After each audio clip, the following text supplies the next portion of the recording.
Assalamualaikum warahmatullahi wabarakatuh. Salam sejahtera untuk kita semua.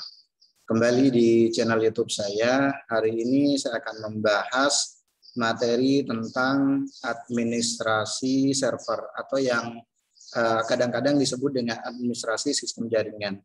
Ada salah satu layanan yang ada di server yang perlu kita lakukan. Salah satunya adalah DHCP server.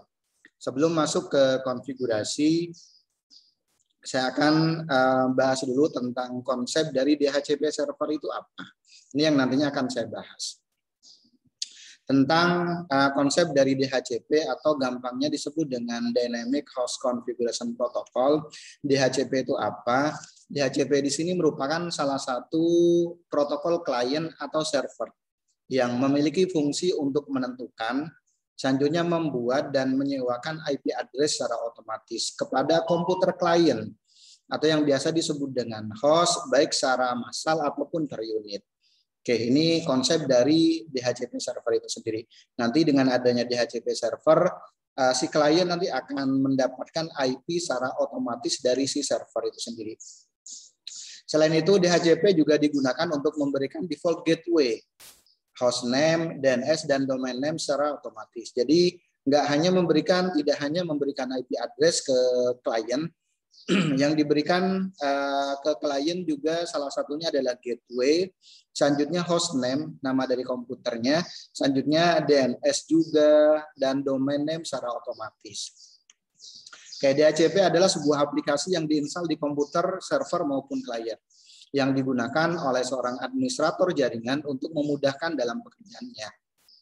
Jadi sebenarnya DHCP di sini merupakan salah satu aplikasi atau services yang nantinya akan diinstal di komputer server ataupun klien. Fungsinya untuk apa? Mempermudah si administrator jaringan untuk mempermudah pekerjaan dia dalam hal jaringan komputer itu sendiri, dalam hal administrator dari jaringan itu sendiri. Dengan DHCP, komputer akan secara otomatis nanti akan mendapatkan IP address dari server, sehingga beban bagi administrator jaringan lebih ringan. Jadi komputer yang ada di klien itu sendiri nanti akan memperoleh IP secara otomatis dari si server itu sendiri, yang otomatis nanti akan mengurangi beban dari administrator jaringan. Kenapa? Karena dia nggak usah nyeting IP secara manual ke masing-masing klien.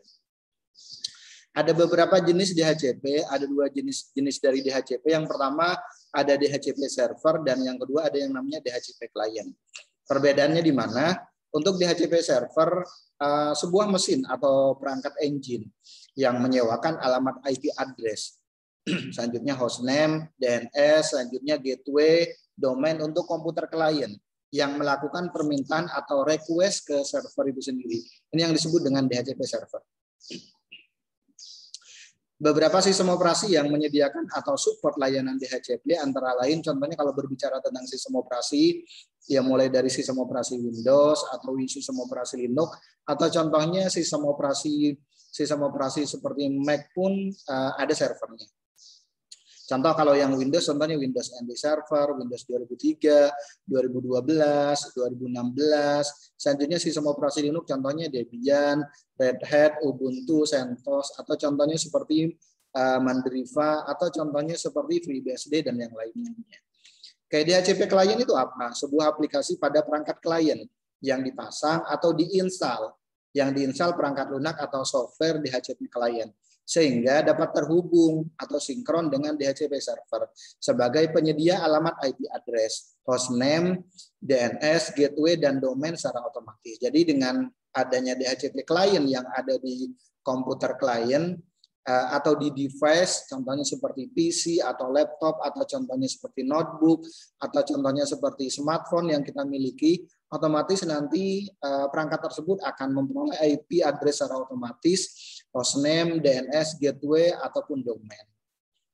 Perangkat klien yang dimaksud bisa berupa komputer yang terinstall, contohnya sistem operasi Windows atau sistem operasi Linux, atau contohnya laptop, atau contohnya perangkat seperti gadget, atau contohnya smartphone yang terpasang sistem operasi Linux, contohnya Linux Android, Symbian, Java, ataupun yang lain-lainnya. Fungsi dari DHCP yang pertama, DHCP dapat memberikan layanan sewa IP address, hostname, gateway, domain secara otomatis. Jadi bukan hanya memberikan IP address secara otomatis, tapi ada hostname juga, gateway, domain yang nantinya akan diberikan oleh si DHCP server itu sendiri. DHCP dapat melepas penyewaan di klien ketika perangkat klien lama tidak digunakan, atau contohnya time lease, dan penyewaan layanan dapat digunakan untuk perangkat yang lainnya. Kalau contohnya si klien contohnya sudah tidak digunakan atau contohnya di shutdown, ya otomatis nanti kasarnya si perangkat tersebut tidak akan diberikan layanan. DHCP memiliki kemampuan memberikan IP address secara massal kepada perangkat klien. Tergantung nanti ranknya dari berapa sampai berapa.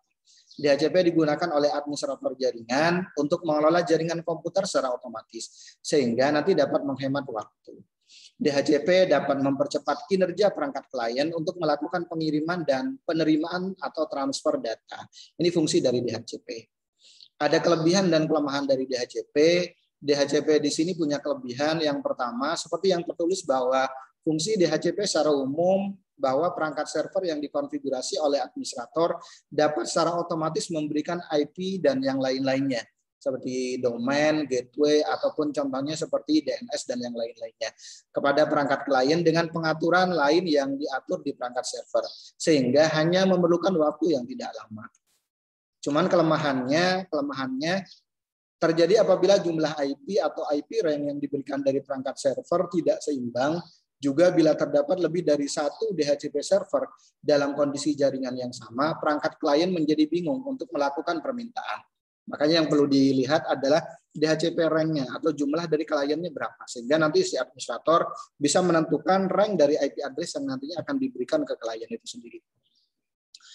Ada beberapa aplikasi yang ada di DHCP server, banyak terdapat nama aplikasi yang digunakan oleh sistem operasi, contohnya Windows, Linux, atau Mac. Contoh di Windows nama aplikasinya contohnya seperti DHCP server, sementara contohnya di Linux servicesnya untuk aplikasi DHCP server, contohnya untuk yang distro seperti Debian, kita bisa menggunakan ISC-DHCP-server. Bagaimana cara kerja dari DHCP server? Alurnya kurang lebih seperti ini nih. Ada perangkat klien dan perangkat server. Alur kerja dari DHCP server maupun klien secara terstruktur memiliki beberapa tahap. Di bawah ini adalah alur kerja dari DHCP secara umum. Oke, nanti ada istilah dari perangkat klien, dia akan melakukan request, akan meminta request IP address dan sebagainya ke perangkat server itu sendiri. Baru selanjutnya nanti kalau memang contohnya di server ada yang namanya DHCP server, nanti dia akan dapat layanan dalam bentuk contohnya broadcast atau contohnya discover ataupun yang lain-lainnya. Oke, ada yang namanya DHCP pool atau scope yang ada di DHCP server itu sendiri. Perangkat server menentukan jumlah rank atau alamat IP address. Yang kedua ada yang namanya DHCP discover. Maksudnya apa? DHCP server melakukan penawaran secara massal atau broadcast kepada perangkat yang ada. Selanjutnya DHCP request. Perangkat klien melakukan permintaan atau request alamat IP address ke perangkat server. Selanjutnya ada DHCP offer, perangkat server mau menawarkan penyewaan alamat IP address yang tersedia kepada perangkat klien tersebut. Ini kurang lebih cara kerja dari DHCP server itu sendiri. Selanjutnya ada yang namanya DHCP list selection. Perangkat klien menerima alamat IP address yang ditawarkan oleh perangkat server yang telah terpasang aplikasi DHCP server dengan beberapa ketentuan yang diatur oleh administrator jaringan. Seperti contohnya alamat, alokasi alamat IP-nya, list MAC address yang diperbolehkan, lama waktu penyewaan, dan yang lain-lainnya. Selanjutnya ada yang namanya DHCP acknowledge. Maksudnya apa? Selanjutnya DHCP server melakukan aktivasi terhadap permintaan klien. Tujuannya untuk apa? Agar alamat IP address yang diminta tidak dapat digunakan oleh perangkat yang lainnya. Setelah itu, perangkat klien dapat terhubung dengan perangkat server dengan aturan yang telah dibuat oleh administrator jaringan pada DHCP server itu sendiri. Ya, ada beberapa persiapan sebelum melakukan konfigurasi. Terdapat beberapa hal yang harus diperhatikan agar DHCP server nanti berjalan dengan baik. Yang pertama tentunya spesifikasi hardware. Spesifikasi hardware dari perangkat server harus lebih dari perangkat klien. Seperti contohnya prosesornya, RAM-nya, atau contohnya VGA-nya, dan yang lain-lainnya. Sistem operasi yang akan digunakan, baiknya contohnya menggunakan sistem operasi berbasis non-GUI.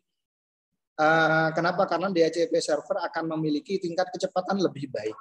Selanjutnya dukungan perangkat keras lain seperti contohnya UPS, contohnya dikhawatirkan nanti dikhawatirkan nanti listriknya kurang stabil, atau contohnya yang lain-lainnya. Tujuannya untuk apa? Menjaga bila listrik mati mendadak, dan stabilizer agar listrik dalam kondisi stabil. Ini contoh kalau kita buat yang namanya topologi dari DHCP server. Contohnya ini komputer server, contohnya yang saya berikan IP 192.168.1.1, gateway-nya contohnya 192.168.1.10. Selanjutnya ring DHCP server yang akan saya berikan dari 192.168.1.0 sampai dengan 192.168.1.255 contohnya. Berarti nanti sebenarnya ini dari 2 ya, 2 sampai 255 atau 254. Jadi nanti 3 PC di sini nanti akan memperoleh IP secara otomatis dari si perangkat yang memang sudah dikonfigurasi di DHCP server. Contoh seperti komputer server, atau contohnya seperti perangkat-perangkat yang lainnya yang memang sudah dikonfigurasi di DHCP server. Contoh selain PC server, ada switch contohnya, ada router, ada access point, dan yang lain-lainnya. Ini contoh beberapa hardware yang nantinya bisa kita fungsikan sebagai DHCP server. Oke, demikian penjelasan dari materi pertemuan ini. Mohon maaf kalau ada kata-kata yang kurang berkenan. Saya akhiri. Assalamualaikum warahmatullahi wabarakatuh, dan salam sehat untuk kita semuanya.